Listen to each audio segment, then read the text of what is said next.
Bienvenue dans Smart Bourse, votre émission quotidienne sur Bismart for Change pour rester à l'écoute des marchés chaque jour, du lundi au vendredi à 17h si vous nous suivez en direct, à la télévision, via vos box, émission que vous retrouvez bien sûr chaque soir en replay sur bismart.fr ou encore en podcast à l'heure qu'il vous plaira et sur l'ensemble de vos plateformes préférées. Au sommaire de cette édition ce soir, une semaine qui marquera la montée en puissance de la saison de publication de résultats avec près d'une vingtaine de sociétés du CAC 40 attendues pour publier leur chiffre d'affaires, leur point d'activité sur le trimestre écoulé, et puis la Big Tech américaine qui va également livrer ses premiers résultats. On a déjà eu ceux de Netflix en fin de semaine dernière.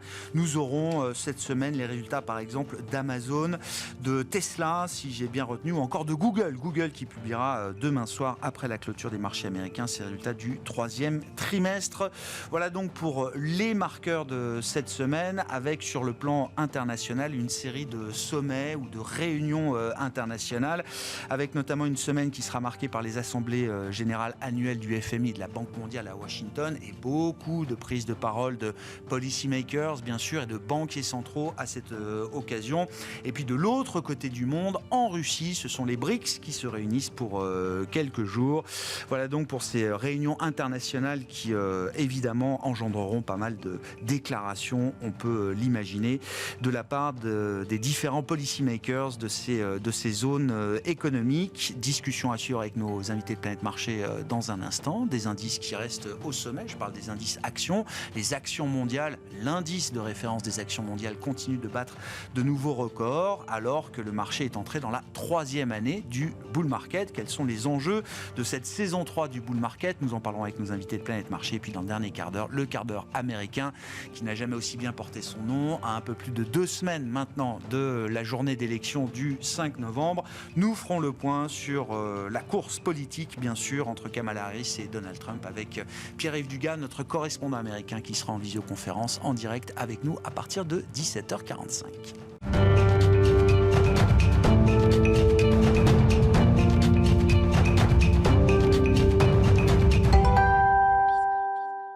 Mais d'abord, tendance mon ami, chaque soir en ouverture de Smart Bourse, les infos clés du jour sur les marchés avec Pauline Gratel. Bonsoir Pauline. Bonsoir. C'est une séance et une semaine qui commence sous le signe de l'attentisme sur les marchés, avec des bourses européennes par exemple, qui évoluent avec prudence en territoire négatif. Oui, la Bourse de Paris est bien ancrée en territoire négatif aujourd'hui. La quasi-totalité des valeurs du CAC 40 sont dans le rouge, avant une semaine qui s'annonce intense en résultats d'entreprise, puisque pas moins de 19 composants du CAC 40 vont publier leurs comptes. En dehors des marchés actions, on notera parmi les mouvements du jour la progression continue du métal or et du pétrole. Oui, les prix du pétrole remontent autour de 75 $ pour le baril de Brent, sur fond de crainte d'escalade du conflit au Moyen-Orient. D'ailleurs, Total Energy est l'une des seules valeurs dans le vert à Paris. Dans ce contexte incertain, l'or continue de s'apprécier et bat encore des records à plus de 2750 $ l'once. Et puis sur les marchés obligataires, de petites tensions qui réapparaissent depuis quelques jours. Oui, les taux continuent de se retendre globalement. Ainsi, le rendement américain à 10 ans avoisine les 4,15%. En Europe, le rendement de l'obligation allemande à 10 ans prend quasiment 10 points de base à plus de 2,25% désormais. Et puis côté politique américaine, en lien peut-être avec là aussi les tensions qu'on peut voir sur les rendements obligataires américains, Donald Trump remonte dans les sondages à 2 semaines de l'élection. Oui, et il semble que cela fasse également monter les cours des cryptoactifs. Une victoire de Donald Trump permettrait peut-être une réglementation plus souple aux États-Unis. Le Bitcoin est autour de 70 000 $ aujourd'hui. Et puis bientôt 1 mois après les premières annonces en Chine, de nouvelles mesures ont été délivrées ces dernières heures. Oui, la Banque populaire de Chine baisse ses taux directeurs. Le taux préférentiel de prêt à 1 an passe à 3,10% et le taux de prêt à 5 ans est réduit de 3,85 à 3,60%. Les entreprises avec, on le disait, une semaine qui sera marquée par la montée en puissance des résultats microéconomiques, quelques publications aujourd'hui qui marquent les esprits et les marchés, Forvia notamment, l'ex-Forestia qui est en tête de l'indice SBF 120. Oui, le titre bondit de 9% à Paris après la publication de son chiffre d'affaires du troisième trimestre qui recule légèrement de 0,4 2,4% en données organiques, mais l'équipementier explique avoir fait mieux que le marché dans son ensemble. Forvia confirme ses prévisions pour 2024. À noter tout de même, le titre a perdu plus de 55% depuis le 1er janvier. Aux États-Unis, Boeing tente de mettre fin à la grève de ses salariés. Voilà, après plus d'un mois, en proposant une nouvelle offre comprenant une hausse salariale de 35% ainsi que $7 000 de primes à la signature de l'accord. Les syndicats, eux, réclament 40% d'augmentation. Le titre ouvre en hausse de 4% à Wall Street.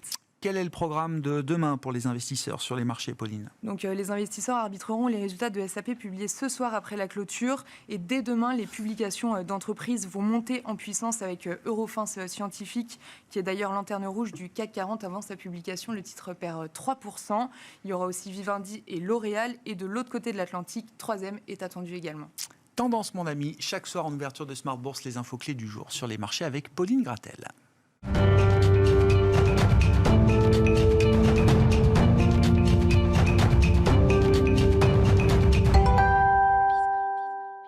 Trois invités avec nous chaque soir pour décrypter les mouvements de la planète marché. Alexandre Taïeb est avec nous, analyste et gérant chez Sycomore Asset Management. Bonsoir Alexandre. Bonsoir Grégoire. Geoffroy Lenoir nous accompagne également, le co-directeur de la gestion collective d'Ophi Invest Asset Management. Bonsoir Geoffroy. Bonsoir Grégoire. Et Patrice Gautry avec nous, chef économiste de l'Union bancaire privée. Bonsoir Patrice. Bonsoir Grégoire. J'ai envie de commencer avec vous Patrice, l'économiste, et le regard de l'économiste sur la situation de marché.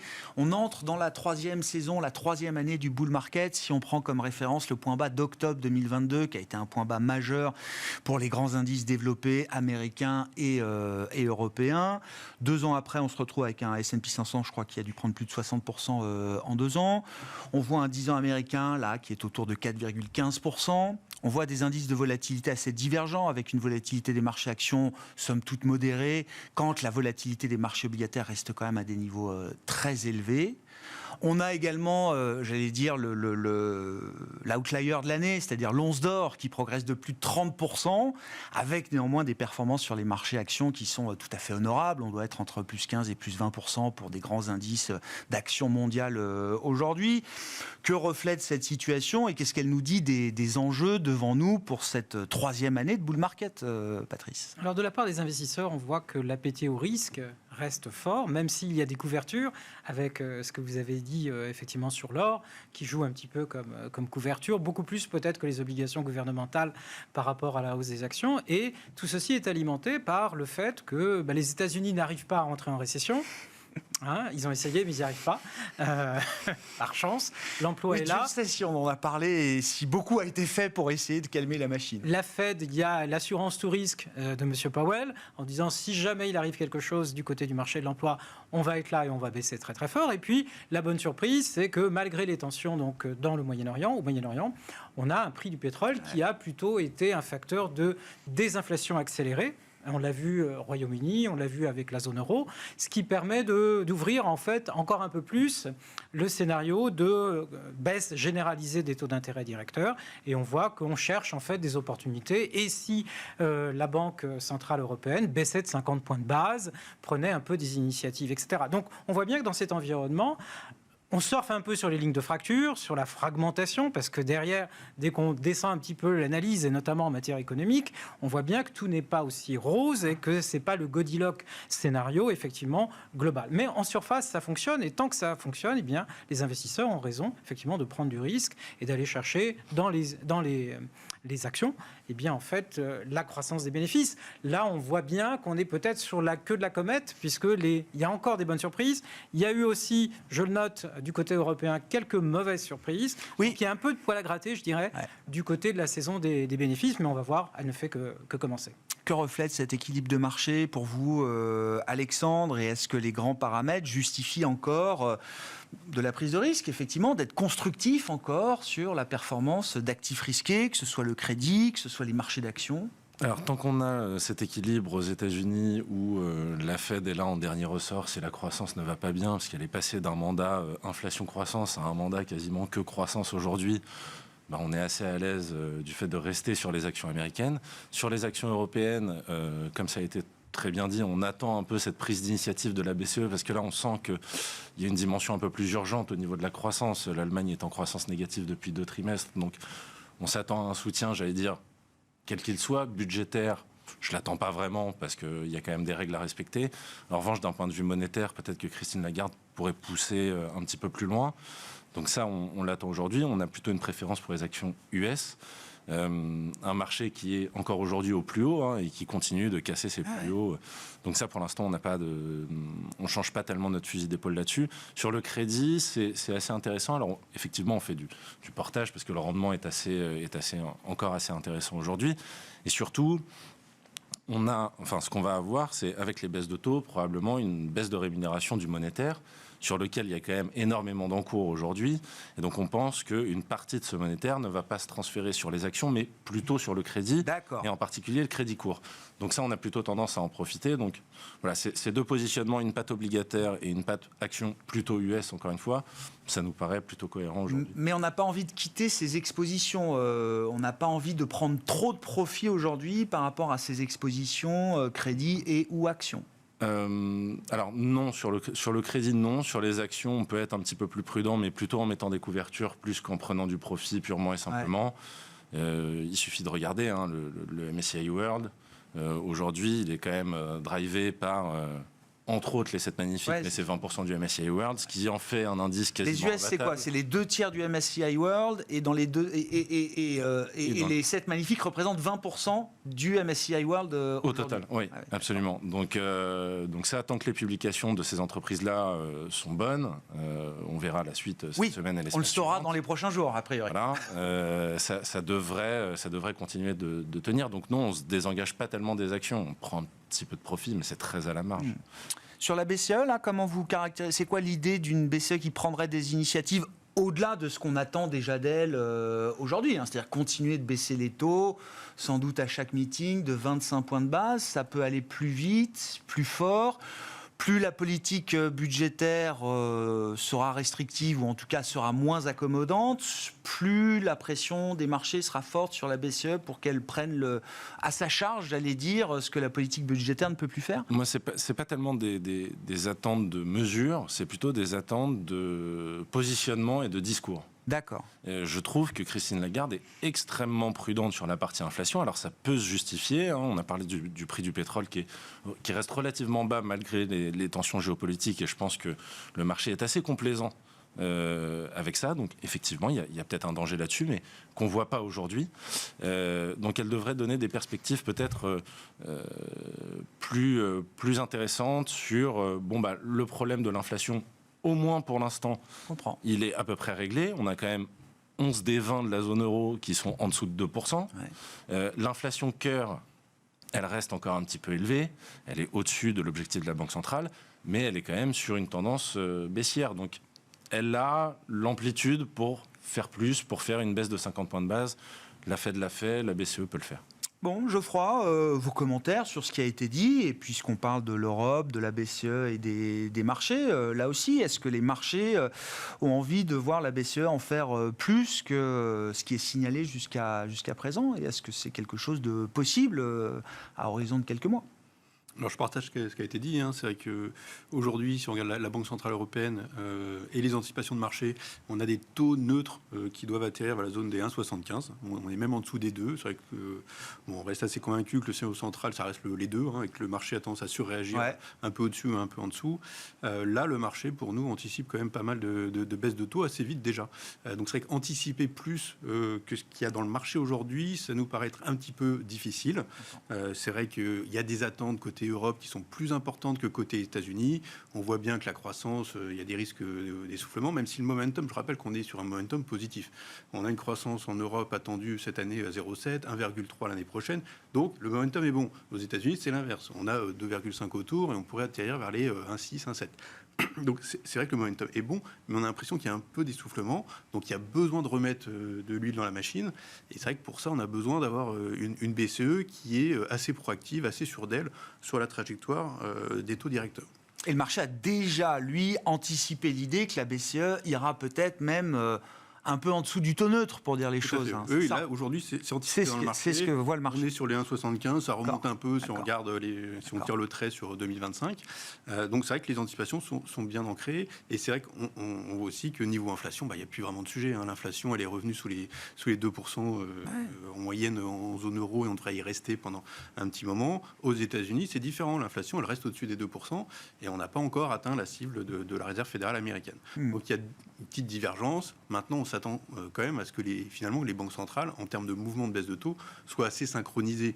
On a du mal à voir tout d'un coup la BCE aller plus vite que la Fed, ou la Fed aller plus vite que la BCE dans le contexte actuel, même si, encore une fois, on n'est pas du tout sur le même rythme.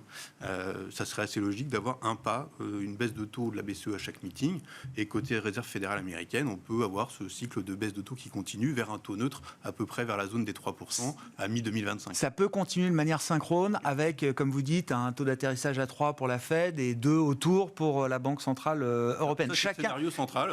Mais chacune des banques centrales trouverait des raisons, des motivations et des arguments pour justifier ces prochains mouvements. Oui, tout à fait. Dans le scénario central, alors comme d'habitude, c'est les États-Unis qui vont l'idée, on va dire le moteur de la croissance mondiale, avec des chiffres de croissance à 2,5 cette année. Même si qu'on se demande si on ne va pas les réviser à la hausse, tellement les données sont bonnes, que ce soit sur le front de l'emploi ou de la consommation. On se dit que la Réserve fédérale va baisser parce que il y a quand même cette tendance qui est là de fond, mais qu'il n'y a pas besoin d'aller forcément très très vite et d'aller très rapidement sur les 3%. Mais le scénario central d'atterrissage en douceur de l'économie, il nous donne ça comme résultat. Et si tout d'un coup il y a un accro, il y a un petit grain de sable dans la machine, pourra accélérer. On sait que la fonction de réaction de la Réserve fédérale américaine, elle est quand même beaucoup plus rapide, beaucoup plus forte que celle de la BCE. Et vous, le risque principal par rapport à ce scénario central, c'est plutôt d'avoir des banques centrales menées par la Fed qui accéléreraient le rythme des baisses de taux ? Ou c'est un risque équilibré de part et d'autre Le risque est assez équilibré. À court terme, comme je le disais, on a plutôt tendance à se dire que là, le marché il est allé un peu loin, qui anticipe un peu trop de baisse de taux. Donc on va peut-être revenir sur un taux neutre à l'atterrissage de la BCE à 2%. Maintenant, le besoin d'accélération, il se ferait sentir si vraiment on change de scénario et qu'on arrive sur le fameux hard landing qu'on attend. Oui, comme disait Patrice, on a tout essayé. Les États-Unis ont tout essayé, mais ça ne marche pas. Très faible aujourd'hui. Ouais. Comment vous regardez la balance des risques des deux côtés de l'Atlantique ? François Villeroy-de-Galhau, après la dernière réunion de politique monétaire de la BCE, a été très clair en disant aujourd'hui, je considère, moi, gouverneur de la Banque de France, que les risques de rater la cible d'inflation à la baisse sont aussi importants que les risques de rater la cible d'inflation à la hausse. Est-ce que la balance des risques aux États-Unis pour la Fed est aussi équilibrée que ce que nous dit François Villeroy-de-Galhau pour la Banque centrale européenne, Patrice ? Alors, plusieurs idées. Le premier, la Banque centrale a toujours raté son indice de target, puisque grosso modo l'inflation est au-dessus ou en dessous, et elle est très au-dessus ou très en dessous. Alors en moyenne ça peut faire un 2 quelque chose, mais effectivement il faut vraiment faire la moyenne de long terme. Donc en dehors de ça, ce qui est important, c'est je pense que les banques centrales effectivement saluent le fait que l'inflation s'approche, notamment pour la Fed américaine, de leur cible. Et on est entré, notamment du côté de la Fed américaine, plutôt dans ce que j'appellerais du risk management. Je gère le risque. Et aujourd'hui, je ferai, en fait, je dirais, du raffinement dans le politique monétaire, puisque, on l'a vu, le risque le plus important, c'est pas aujourd'hui, pour les 6 prochains mois, ça n'est pas effectivement l'inflation, mais ce serait une activité qui s'effondre parce qu'il y a le secteur immobilier qui est encore plutôt très très mal orienté et dont les premières baisses de taux n'a pas encore été effectivement un phénomène positif. Alors, ce qui est intéressant, c'est justement cette bascule des risques. Et là, on est entré dans une phase de gestion des risques. Et puis, les élections américaines, effectivement, l'ombre est là. Et on ne sait pas du tout dans quel régime fiscal on va se situer une fois que la nouvelle équipe sera en place. Donc là, peut-être qu'aussi la Fed se donne des marges de manœuvre. Et ça a été dit, effectivement, le prix des services reste encore un petit peu élevé. Et on a vu qu'il y avait différents contributeurs. Ce n'est pas nécessairement le loyer, ça peut être l'assurance, ça peut être la santé. Et en fait, chaque mois, il y a un contributeur qui dérape un peu. Donc on a l'image que effectivement, ça va mettre du temps à atteindre 2,5 ou à revenir même à 2,5. Et puis, si j'étais un peu embêtant, eh bien, je dirais, faites attention, parce que le risque, peut-être dans les pays de la zone euro, et notamment en France, quand on a une activité, ou en Allemagne, quand on a une activité qui s'écrase, les prix des biens risquent effectivement de suivre. Par contre, quand on a une économie qui résiste, eh bien, les prix des services, où on voit bien que là, il y a une demande structurelle, eh bien, risquent, eux, de ne pas baisser du tout. Et donc, on peut faire un point bas, quelque part, avec des effets de base gentils, sympathiques, au cours du premier semestre 2025. Et puis, le deuxième semestre 2025 et l'horizon 2026 nous ramènent du 2,5++. Et là, effectivement, les banques centrales seraient un petit peu prises en défaut. On en est déjà à imaginer, je ne sais pas, un cycle de baisse de taux avec des pauses, du stop and go, voire, je ne sais pas, à un moment, un mouvement de remontée ou de resserrement de la politique monétaire à horizon 12 mois, je ne sais pas. On a beaucoup parlé vendredi ou jeudi dans l'émission de la Banque centrale du Brésil. Alors oui, dans une sphère différente, la sphère émergente. Mais dans ce cycle, en tout cas, la Banque centrale du Brésil a été assez visionnaire. Elle a bien vu quand est-ce qu'il fallait commencer à baisser les taux. Elle a bien vu quand est-ce qu'il fallait commencer à remonter les taux. Tout ça, donc, en anticipation de ce que la Fed allait faire. Le dernier mouvement de la Banque du Brésil en septembre, après toute une série de baisses de taux, ça a été de remonter d'un cran le taux Selig directeur. Oui, tout à fait. Mais ça arrive, quoi. C'est pour ça qu'en fait, dans le scénario, ce qu'on disait tout à l'heure, c'est la meilleure période, c'est en ce moment. Pourquoi ? Parce qu'on a cette fenêtre de désinflation. Tant que les prix de l'énergie, effectivement, ne reviennent pas dans la figure des pays européens et asiatiques, puisque c'est eux qui sont assez dépendants des exportations du Moyen-Orient et des prix de l'énergie. Donc on a une fenêtre d'opportunité avec une activité qui est résistante, ça c'est le côté américain, ou au contraire très faible. Et donc là, il y a une fenêtre, je dirais une fenêtre d'opportunité. Mais cette fenêtre d'opportunité, quand on regarde l'évolution des prix, par les effets de base, ne serait-ce que cela, eh bien en fait... elle a une fin. Elle a une fin et on la voit déjà, puisqu'en fait, dans les indicateurs PMI qui sont publiés régulièrement, et on va avoir une nouvelle livraison cette semaine, eh bien on voit que la déflation, là j'insiste, déflation des prix des biens manufacturés a déjà pris fin. Donc on a une contribution positive de ce qui était avant négatif. Ça nous amène à dire un mot de la Chine, Alexandre. Est-ce que le plan de soutien ou relance chinois, ça fait déjà quasiment un mois que les mesures s'accumulent, qu'on a une stratégie d'annonce au compte-gouttes, est-ce que ça veut dire que la Chine exportera moins de déflation demain, voire deviendrait peut-être un contributeur positif aux pressions inflationnistes mondiales ? On n'y est pas encore. On n'y est pas encore. On n'y est pas encore. Ça fait quoi ? Un an peut-être maintenant que les prix baissent en Chine ? Oui. C'est ça. Effectivement, alors le compte-gouttes s'est un petit peu accéléré. Les gouttes sont plus rapprochées. Ouais. On a eu fin septembre une relance monétaire qui est somme toute assez classique par rapport à ce qu'on a vu précédemment, même s'ils ont appuyé un peu plus avec cette mesure phare qui est de faire baisser les taux hypothécaires existants de 50 points de base. Ceci pour relancer la consommation parce que les prêts coûtent moins cher, etc. Mais globalement, on était assez déçus à la première lecture de ce plan. Bon, derrière, superbe rallye de 30% sur le marché chinois au global et plus de 50% sur les valeurs de tech. Puis deuxième salve avec la conférence de presse du ministre des Finances, mais qui nous annonce des choses très spécifiques, très locales. Qui nous a annoncé par exemple l'augmentation du nombre de bourses et l'augmentation de leur montant. Pour les étudiants ? Oui, pour les étudiants. Oui, d'accord. Bourses étudiantes. On a également un montant. Du ciblage. Alors on a aussi l'émission d'obligations spéciales pour acheter là aussi de l'immobilier, que les collectivités locales achètent de l'immobilier et le rénovent. Donc ça, vraiment, faut tirer par les cheveux, mais ça peut effectivement intéresser le secteur de la construction, de la rénovation, éventuellement des minières en Europe. Mais aujourd'hui, on ne peut pas se mettre sur un secteur en Europe, jouer un secteur en Europe, grâce à ce plan de relance en Chine. Absolument pas. Notamment un secteur lié à la consommation. Absolument, spécifiquement. D'autant plus. Voilà, on peut le nommer. Oui. Si on joue le luxe par rapport. Je crois que le marché l'a assez vite compris. Voilà, je crois que les cours de bourse du secteur du luxe sont assez vite revenus à ce qui prévalait avant les premières annonces chinoises. Parce qu'en plus, le ministre des Finances a quand même dit quelque chose qui, visiblement, a marqué le marché. C'est que la trajectoire du déficit en Chine n'est pas bonne et qu'il comptait remédier à ça. Donc, c'est pas en baissant les dépenses, visiblement. C'est pas en s'attaquant aux ménages les plus pauvres, mais c'est plutôt, probablement, en s'attaquant aux ménages les plus riches. Donc, effectivement, on a pour l'instant une espèce de déception qui fait qu'aujourd'hui, on pense que la Chine est toujours alors on va peut-être pas dire ininvestissable, mais extrêmement risqué.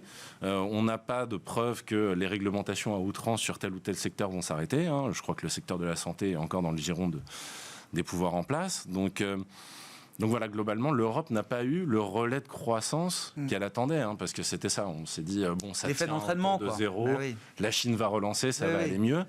Pas du tout, ni sur l'auto, ni sur le luxe, ni sur la conso en général. Et encore une fois, la construction, les minières, c'est très très loin, quoi. Ouais, je comprends. Donc toutes les anticipations qu'on a vues jusqu'à présent sont encore un peu hasardeuses. Oui, il va falloir attendre le congrès du parti, qui est probablement prévu pour la fin octobre, ça peut être début novembre.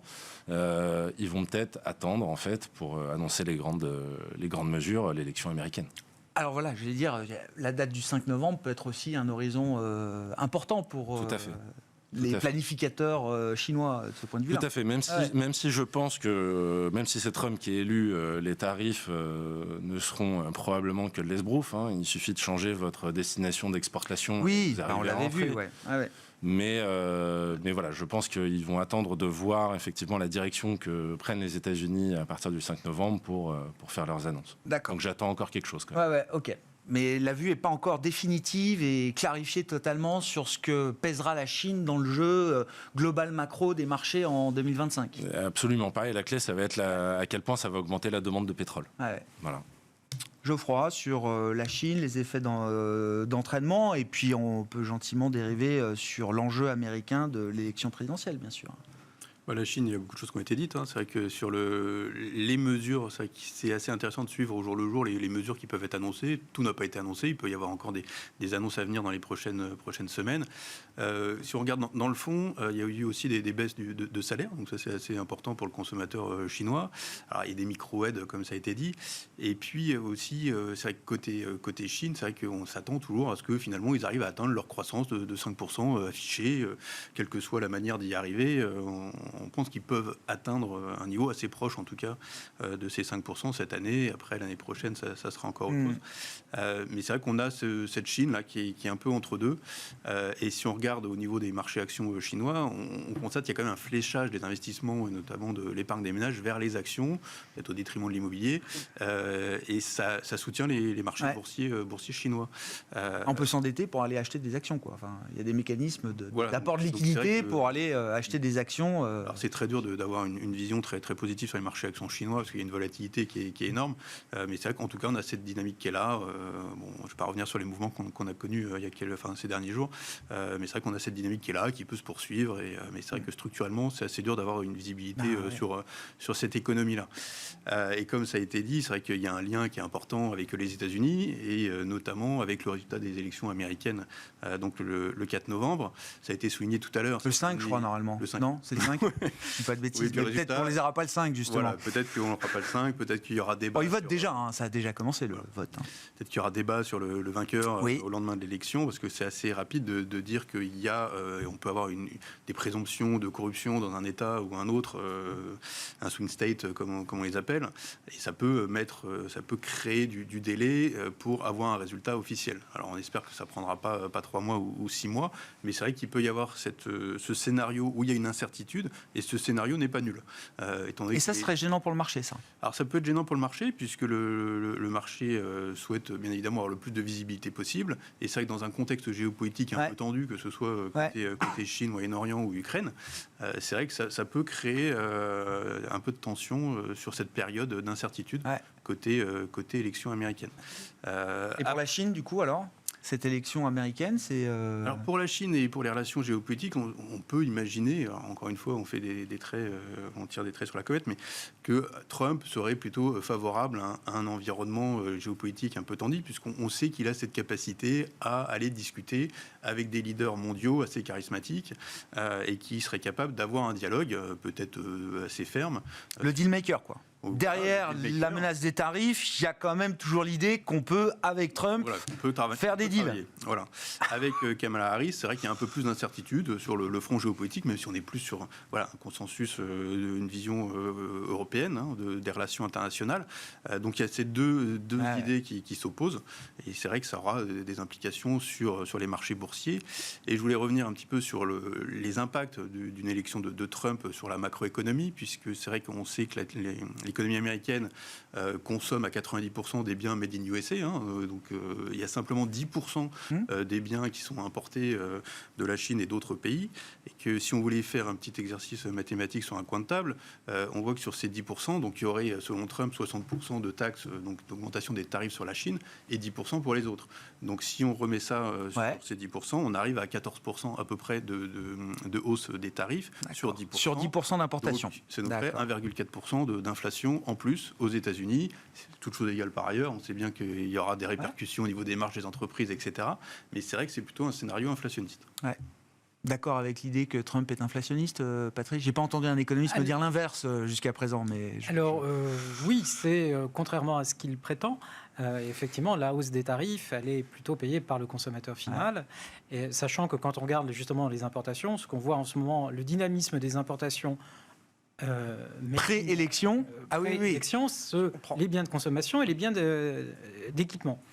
Donc, je veux dire, il y a une stratégie de stocker effectivement pour des entreprises avant l'élection du 5 novembre. C'est pas impossible dans un contexte effectivement qui est difficile. On l'a vu que les entreprises se plaignent du manque de visibilité donc à l'international. Donc peut-être il y a cela, mais ça veut dire que le consommateur en prendra, je dirais, un plein les hausses de tarifs, même si on prétend que ça va générer de la croissance. Il y a des études d'ailleurs qui ont été faites par plusieurs banques centrales et le FMI et la Banque mondiale qui montrent que la période 2016-2019 a été une période dans laquelle on a détruit des emplois, dans laquelle on a augmenté l'inflation, et donc en fait la hausse des tarifs n'est pas générateur, au total, n'est pas générateur de croissance. Alors, c'était même stagflationniste, quoi. On n'a pas eu de croissance. Exactement.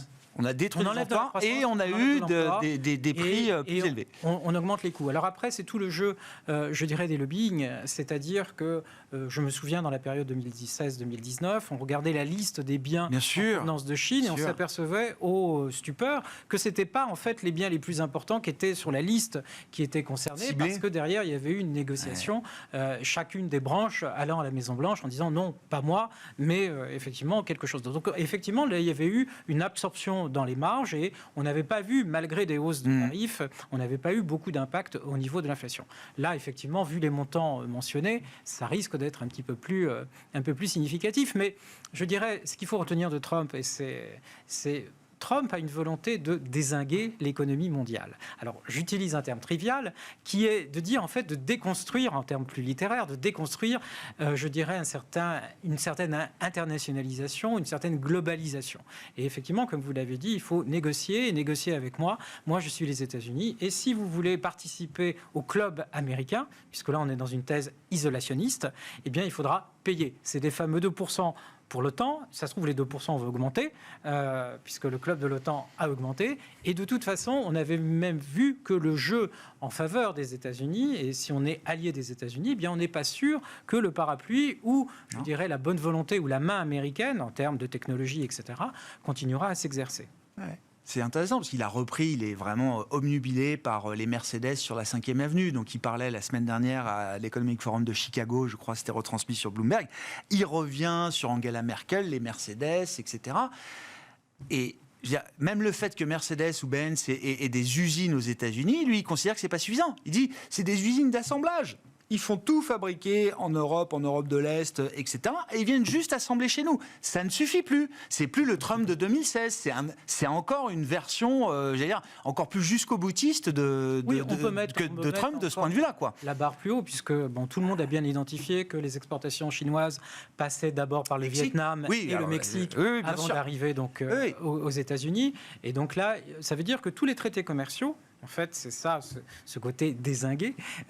Tous les traités commerciaux et tous les engagements internationaux, compris les États-Unis, sont susceptibles d'être revus à l'aune, en fait, du jugement de M. Trump. Bon, l'accord de libre-échange Nord-Amérique, Canada, États-Unis, Mexique, on verra effectivement s'il parle du Mexique en disant les voitures qui arrivent du Mexique fabriquées par les Chinois, ce sera 10, 20, 200, 2000% de tarifs s'il faut, quoi. Mais il n'y en aura pas une.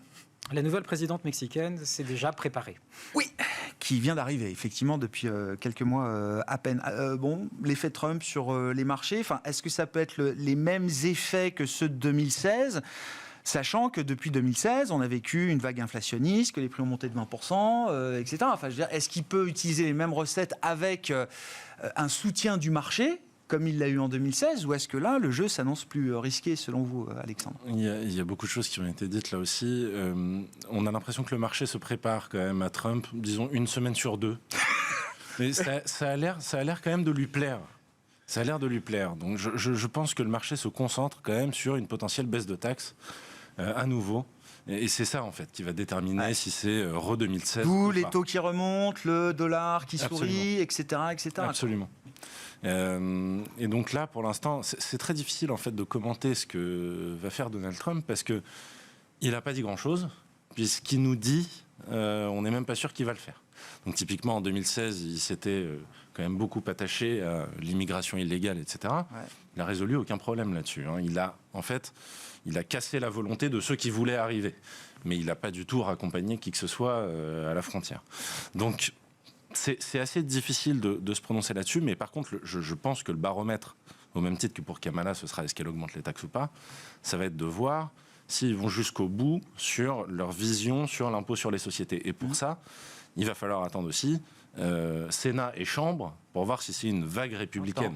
Et en fait, pour moi, c'est là que ça va se jouer. Si on a une vague républicaine, on peut repartir sur un 2016, au moins au début. Si on ne l'a pas, ça va être plus difficile de passer des mesures.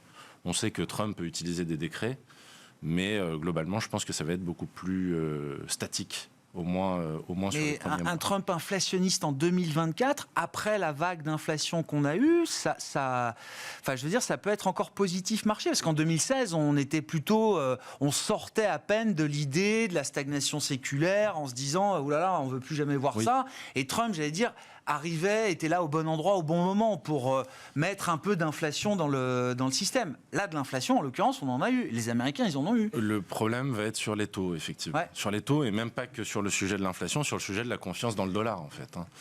Donc là, on peut avoir un risque, effectivement, de montée abrupte sur les taux du fait de la politique de Trump. Et donc là, une défiance vis-à-vis du marché américain. Et là, on peut avoir un à-coup sur le marché action. Mais sinon, l'inflation, tant qu'il ne la relance pas trop et qu'elle reste dans ces zones-là, elle est plutôt bonne pour les publications de résultats qui vont suivre. Donc sur les actions, ça peut avoir un effet légèrement positif. À 4,15, là, sur le 10 ans américain, c'est le signe que le marché prend en considération une idée Trump au soir du 5 novembre, ou dans les heures ou les jours qui suivront.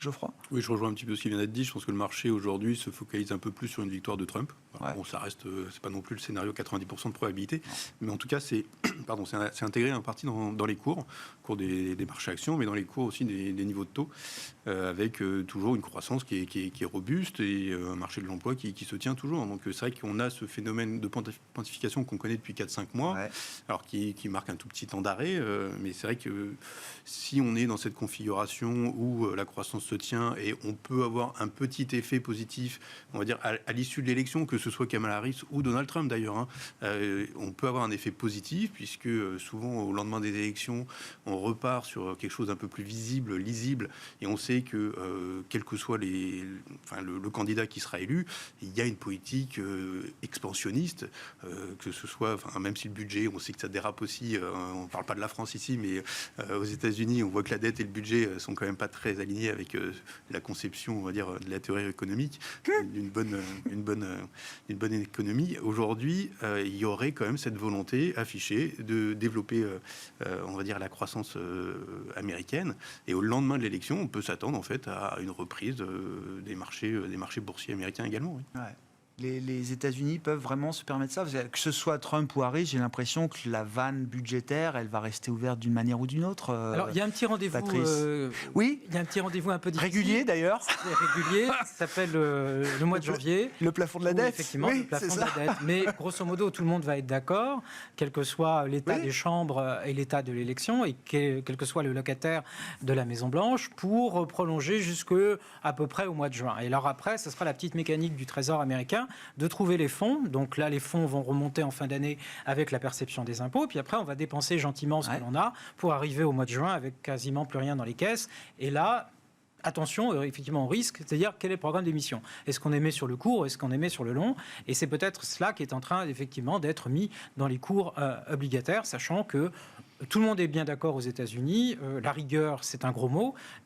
Et je dirais l'espace budgétaire, il est là, effectivement, pour être distribué. Donc 6-7% de déficit et une dette qui va filer. L'organisme indépendant, le CBO, avait lancé au mois de mars de cette année des études pluriannuelles jusqu'en 2030, plutôt inquiétantes. Mais grosso modo, il n'y a pas eu un mot, en fait, dans toute la campagne électorale, si ce n'est de dire que la croissance sera là. Et donc, on réduit en dynamique le déficit. Tant que l'inflation le permet, est-ce que c'est aussi un objectif secondaire pour la Réserve fédérale américaine d'assurer ce coût de financement de l'État fédéral américain? Il y a la baisse des taux, il y a également toute la politique de bilan de la Fed qui peut continuer d'évoluer. Encore une fois, je le dis, tant que l'inflation le permet, est-ce que c'est quelque chose que la Fed peut participer à accommoder effectivement d'une certaine manière? Oui, la politique monétaire de la Fed est un facilitateur en quelque sorte et laisse de la place à la politique budgétaire. On ne parlera pas, même si ça fait partie du programme de M. Trump, de remettre en cause l'indépendance de la Fed.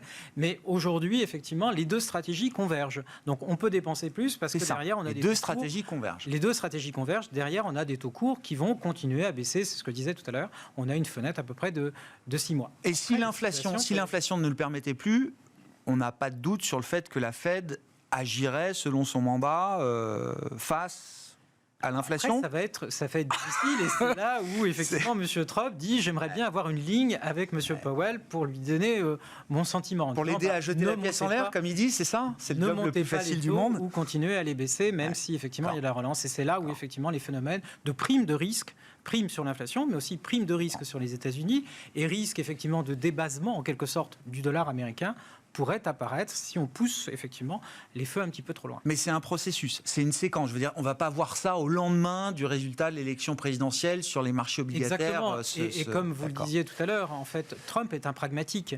Il va faire passer, je veux dire, quand on regarde les programmes des deux candidats d'ailleurs, ça paraît en fait comme des propositions. Ils ne vont pas le faire ligne à ligne et ils vont mettre en place ou choisir ce qui est possible de faire politiquement et ce que les marchés aussi acceptent. On a vu bien entendu les marchés peuvent ne pas accepter. C'est le fameux Liz Truss. Le Truss moment, oui c'est ça, l'effet Truss. L'effet de la laitue. Oui, effectivement, rappelé régulièrement par les autorités compétentes. Le CBO, le patron du CBO, a rappelé effectivement le risque d'un moment Truss aux États-Unis, dans le cas d'une victoire de Donald Trump en l'occurrence. En matière d'investissement, on n'a pas dit grand-chose pour l'instant des résultats microéconomiques. Alexandre, je ne sais pas quel est le premier commentaire là, que vous faites. On a quelques jours de publication derrière nous. Il y a déjà eu des grands noms. On s'est attardé ici sur les alertes des méga-caps européennes, ASML et LVMH. Est-ce qu'on voit un peu au-delà de ça? Est-ce que c'est une saison de publication qui est encore un facteur de soutien, j'ai envie de dire, là aussi pour les actifs risqués? Ou est-ce qu'il faut être un peu plus méfiant à ce stade? On est un peu plus inquiet que sur les trimestres précédents, notamment en Europe. On a eu quelques avertissements, quelques gros avertissements qui ont été sanctionnés par le marché comme il fallait. Surtout les attentes 2025 nous paraissent assez ambitieuses, que ce soit en termes de croissance ou de marge. On pense que là, les marges sont arrivées à un niveau, même aux États-Unis, où elles peuvent quand même commencer à se compresser un petit peu. Donc là-dessus, d'un point de vue bottom-up, on est un peu plus inquiet que sur le top-down dont on a parlé depuis le début de l'émission. Il va falloir voir surtout les perspectives. On sait que pas mal d'entreprises, pas mal de secteurs voient flou pour 2025. Voilà, on va rester finalement investi sur l'effort, entre guillemets, et pas tenter d'être contrariant sur les faibles. Exemple l'auto, par exemple. Voilà. Donc oui, on est. Mais même dans chaque secteur, je trouve, on a des secteurs forts, des secteurs faibles. Mais même dans chaque secteur, on a ces phénomènes de polarisation qui sont incroyables. Hermès fera mieux que Kering en termes de résultats opérationnels, il n'y a pas de doute. Adidas aujourd'hui fait mieux que Nike, c'était peut-être différent il y a quelques années. Unilever fait mieux que Nestlé aujourd'hui. Enfin, à chaque fois, dans chaque secteur, je trouve des exemples de poids lourds, mastodontes, concurrents face à face. L'un qui va vraiment pas bien, qui a moins 30, et l'autre qui va bien et qui peut faire du plus 30 boursièrement parlant sur l'année. Alors ça, dans une maison de stock picker, c'est super. D'accord. On l'attendait, on en parle depuis le début de l'année, donc il y a effectivement du stock picking, y compris sur les larges et sur les méga caps. Donc ça, c'est très bien. Après, effectivement, il y a des histoires spécifiques. Donc Hermès Kering, Hermès gère son stock, Kering pas du tout, Adidas, Nike, Adidas innove, Nike très peu. Donc voilà, et ça se ressent sur le marché, ça se ressent dans les résultats. Donc ça, après, c'est à nous de faire le travail là-dessus. Et effectivement, il y a une dispersion de plus en plus grande sur certaines valeurs secteur.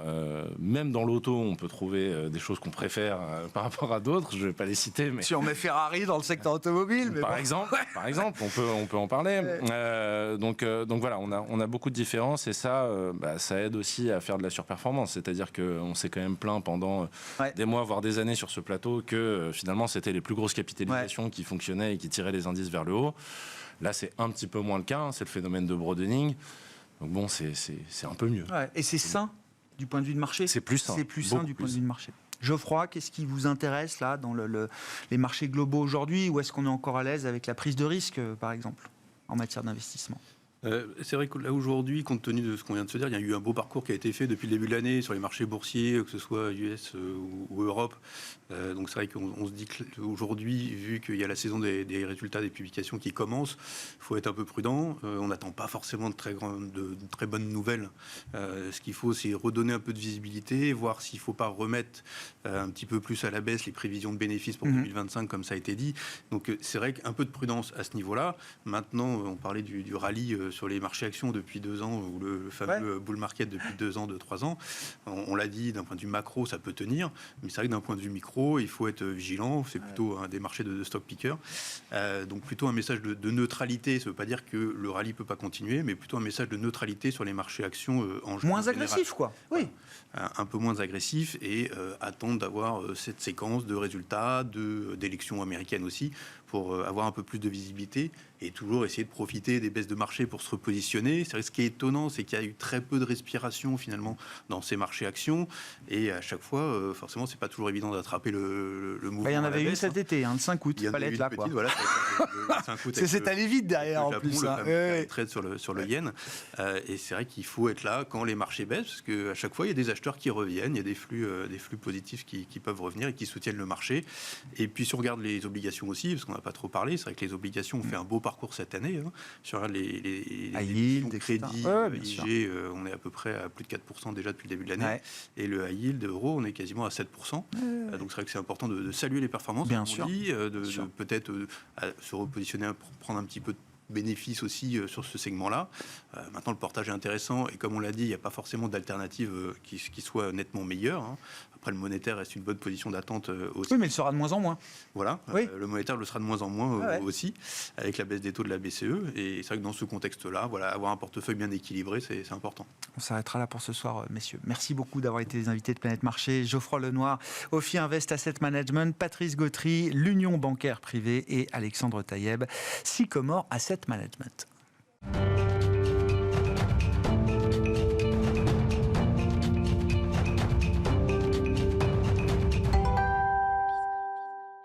Le dernier quart d'heure de Smart Bourse chaque soir, c'est le quart d'heure thématique et chaque lundi, c'est un quart d'heure américain qui nous permet de retrouver Pierre-Yves Dugas, notre correspondant américain avec nous en visioconférence. Pierre-Yves, on entre vraiment dans le sprint final, le money time. On aura l'occasion d'en reparler encore ces prochains lundis avec vous avant le jour J du 5 novembre. Mais quels sont les grands scénarios qui se déclinent aujourd'hui devant nous pour le résultat de cette élection présidentielle et de l'élection, de la réélection d'un certain nombre de membres de la Chambre des représentants et du Sénat, Pierre-Yves? Alors, Grégoire, j'ai essayé de vous faire par ordre croissant d'inquiétude pour les marchés les différentes permutations possibles de résultats électoraux, puisque, ne l'oublions pas, nous avons aux États-Unis qui va s'achever le soir du mardi 5 novembre, des élections présidentielles, mais des élections législatives. Et l'interconnexion des deux est plus que jamais très importante. Alors, j'ai retenu 6 possibilités dans ce que j'appelle des scénarios, pour parler français, de cohabitation, qui sont des scénarios qui favoriseraient ce que l'on appelle aux États-Unis le ticket splitting. Le ticket, c'est historiquement en tout cas, la longue bande de papier qui représentait, ça n'est plus toujours le cas suivant les machines à voter maintenant, les multiples bulletins de vote dans lesquels on devait faire des trous. Les Américains ne peuvent pas lâcher. Ils peuvent choisir un démocrate comme président et un républicain comme sénateur ou comme député ou un indépendant. Toutes les permutations sont possibles. Au cours des 20 dernières années, ce ticket splitting s'est plutôt modéré, mais on entend dire, on pourra le vérifier le soir du 5 novembre, qu'aujourd'hui, le ticket splitting peut revenir à la mode, ce qui peut arranger les deux candidats à la présidentielle. Ticket splitting, première possibilité, Kamala Harris est élue présidente, mais elle se retrouve face à elle avec un Sénat qui sera probablement républicain et une Chambre qui probablement sera encore républicaine ou de très courte majorité, en tout cas dans un camp ou dans l'autre. C'est pratiquement la continuité dans ce cas-là. C'est en gros ce qui se passe aujourd'hui, sauf que pour le moment, le Sénat est encore de justesse contrôlé par les démocrates. Deuxième possibilité, Kamala Harris se retrouve face à un Sénat républicain et une Chambre qui pourrait être soit démocrate, soit républicaine. Alors là, c'est la vraie continuité. Les marchés devraient pouvoir tolérer cette situation parce qu'elle évite les grands à-coups d'un côté ou de l'autre, tant en matière de politique fiscale qu'en matière de politique commerciale. Et puis, il y a la troisième possibilité d'une victoire de Trump qui se retrouverait face à un Congrès démocrate. Je pense que cette possibilité, si elle est mathématiquement possible, est assez peu probable, mais on peut toujours l'envisager si effectivement on a beaucoup de ticket splitting. On sait, par exemple, qu'en Géorgie, la personnalité des élus locaux, lorsqu'ils sont républicains, peut être bien perçue par des électeurs indépendants ou modérés, mais que la personnalité de Donald Trump, en revanche, continue de polariser beaucoup, ce qui favoriserait la deuxième possibilité que j'évoque. Ensuite, on entre dans les trois possibilités délicates pour les marchés, parce qu'elles entraîneraient un grand changement de politique. De quoi s'agit-il? La victoire démocrate totale. Non seulement Kamala Harris remporterait la Maison-Blanche, mais les démocrates conserveraient le Sénat et regagneraient la majorité à la Chambre. Alors ça, je ne le sens pas trop, mais c'est tout à fait possible. Et cela voudrait dire énormément de changements dans la politique américaine et des ajustements importants dans les portefeuilles, notamment obligataires, parce qu'il y aura des conséquences sur la fiscalité des entreprises et sur le fonctionnement même de la vie politique à Washington, parce que dans cette configuration-là, les démocrates vont chercher à augmenter le nombre de juges à la Cour suprême pour diluer le pouvoir des juges conservateurs. Ils vont également vouloir revenir sur le règlement intérieur du Sénat, qui, avec ce système d'accorder à 60 sénateurs sur 100 le pouvoir de suspendre le débat, donne un pouvoir très très important et fait, je dirais, des conservateurs des gens forcément très puissants dans le processus législatif. Et puis, il y a les deux autres possibilités. La victoire républicaine totale, alors là, qui entraînerait certainement des conséquences immédiates en matière de taxation, puisque la reconduction des baisses d'impôts de 2017 serait faite, explosion du déficit, mise en place de négociations commerciales très musclées sous la menace de sanctions commerciales, voire sanctions commerciales immédiates. Dernière possibilité, le scénario noir, où on ne sait pas qui va gagner. Je rappellerai qu'en 2020, lorsque le candidat, démocrate à l'époque, Al Gore, avait décidé de contester les résultats de l'élection et exiger un décompte partiel et sélectif uniquement dans quelques comtés du sud de la Floride, parce qu'il n'était pas satisfait de la performance des électeurs qu'il estimait devoir lui faire confiance, l'indice S&P 500 a plongé de 12% entre ce soir du 7 novembre 2000 et le moment où Al Gore a finalement renoncé à contester l'issue de l'élection. Cette contestation et ce scénario noir pourraient se jouer de deux manières. Soit on ne sait pas qui a vraiment gagné la présidentielle avec une contestation très vraisemblable si Donald Trump perd de très peu, ou une incertitude sur le Sénat avec des élections et des décomptes qui seraient nécessaires pour savoir qui va emporter la majorité au Sénat. Merci d'avoir rappelé cet épisode de 2000, effectivement, Al Gore et la Floride. Est-ce que ça avait, entre guillemets, coûté au marché ce moment d'incertitude?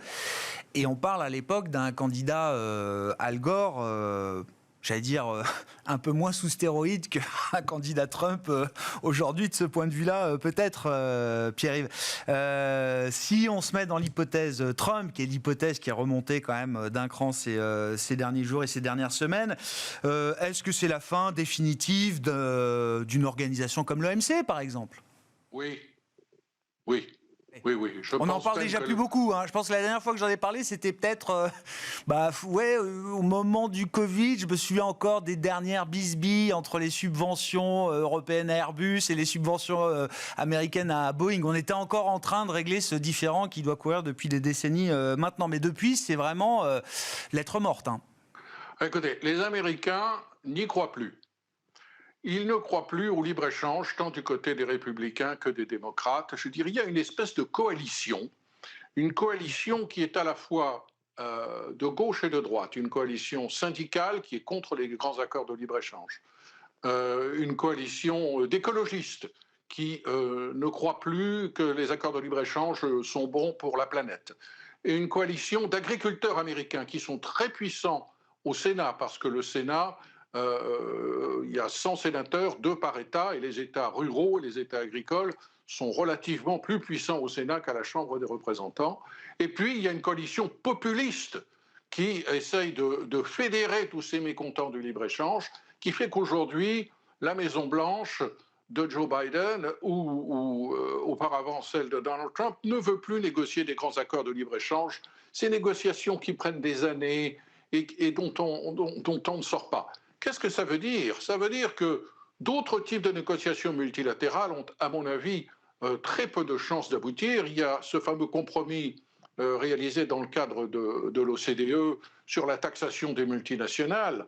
À mon avis, jamais cette usine à gaz ne sera adoptée par le Congrès, que Donald Trump soit élu ou que Kamala Harris soit élue. Je ne vois pas comment, à Washington, on pourrait adopter un truc pareil. Ce qui suppose d'ailleurs qu'en cas d'élection de Donald Trump, on ait de violents contentieux assez rapidement avec l'Europe sur cette affaire d'abord, avec la possibilité pour les Européens de commencer à titre préemptif de capter une part des profits réalisés par les multinationales en Europe, et puis l'affaire de la taxe carbone que les Européens veulent imposer, les Américains ne sont absolument pas d'accord. Un petit point important pour ceux qui sont convaincus à Paris que Kamala Harris serait la candidate idéale qui sauverait le monde de la catastrophe d'une élection de Trump. Kamala Harris, lorsqu'elle était sénateur, ça n'a pas duré très longtemps, mais lorsqu'elle était sénateur de Californie, a voté contre la nouvelle version de l'accord de libre-échange Canada, Mexique, États-Unis. Version qui a été renégociée sous Trump et sur laquelle donc elle s'est prononcée contre, n'étant pas satisfaite des dispositions protégeant en particulier le droit du travail au Mexique, ce qui nous donne une idée de cette large coalition anti-libre-échange aujourd'hui. Donald Trump a eu cette petite phrase la semaine dernière, il était à l'Economic Club de Chicago, je crois, avec Bloomberg qui retransmettait l'interview. Nos alliés ont plus profité que nous, que nos ennemis. C'est ça le monde de Trump aujourd'hui en matière d'organisation, notamment des échanges commerciaux. L'objectif de la politique de tarifs douaniers, de droits de douane et de surtaxes n'est plus simplement de faire peur, n'est plus simplement de protéger des industries américaines. C'est aussi d'extorquer des concessions sur la protection militaire américaine, sur le soutien diplomatique des États-Unis dans certaines de ses positions. On l'a vu avec la Corée, avec le Japon en particulier, et avec les Européens qui, dans une négociation commerciale, sont extrêmement démunis parce qu'ils ne sont pas unis. Ils doivent ils doivent négocier et fédérer leur position, qui est souvent divergente, ne serait-ce qu'entre l'Allemagne et la France sur la question du libre-échange. Et puis, les droits de douane sont un moyen choisi par Donald Trump aussi pour lever de l'argent. Il considère que c'est un moyen de compenser les baisses d'impôts. Donc, les droits de douane, c'est bon. C'est bon par principe, pas simplement pour négocier. Bon. Derrière Tarifman, il y a le dealmaker Trump qui est toujours à disposition pour ceux qui le souhaitent. Merci beaucoup Pierre-Yves. Pierre-Yves Dugas avec nous chaque lundi, le quart d'heure américain. Ne ratez pas, on va être ensemble évidemment jusqu'au 5 novembre et au-delà. Nous retrouvons Pierre-Yves Dugas avec nous le lundi à 17h45 en direct dans Smart Bourse, en replay sur bismart.fr ou encore en podcast sur l'ensemble de vos plateformes préférées.